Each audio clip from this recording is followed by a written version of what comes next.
প্রাণ সৃষ্টি দুর্গা হইল।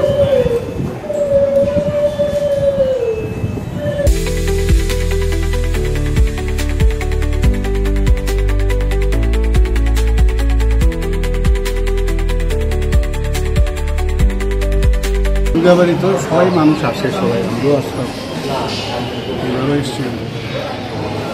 ওদের মানুষের মধ্যে একটা উৎসাহ আনন্দ আছে, ভগবান ছাড়া কিছুই হয় না।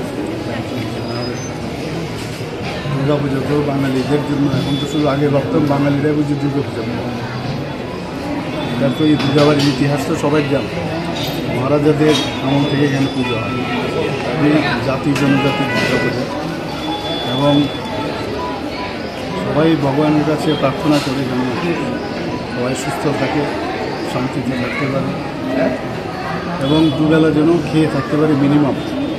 সবাই চাই উন্নয়ন।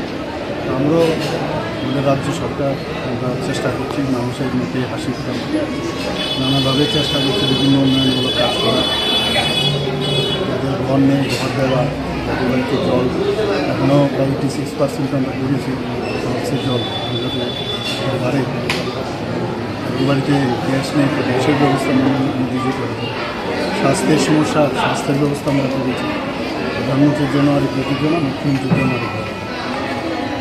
ইনফ্রাস্ট্রাকচারও আমরা ডেভেলপ করছি, এগ্রিকালচারে ভালো করছি, এমএসএমইতে ভালো করছি। সর্বাঙ্গীন একটা মানুষের মনে একটা আনন্দ আছে যে এই গভর্নমেন্টের উপর মানুষের একটা আস্থা, এই আস্থার বিষয়টা আসাতে মানুষ এখন যেভাবে দেবদেবীদের পূজা করছে, আপনারা দেখেছেন যে 12 মাসে 13 পার্বণ হয়, কিন্তু বাইরের থেকেও অনেক পুজো যেগুলো আমাদের এখানে হতো না সেটা হচ্ছে। আমরা দুর্গার কাছে প্রার্থনা করবো যে প্রতিটি মানুষ যেন সুস্থ থাকে, ভালো থাকে এবং আমাদের সরকারের উপর যেন বিশ্বাস থাকে এবং ওনাদের জন্য কাজ করতে পারে। নিশ্চয়ই আমরা সে চেষ্টা করি, সবাই ভালো থাকুন সেই প্রার্থনা।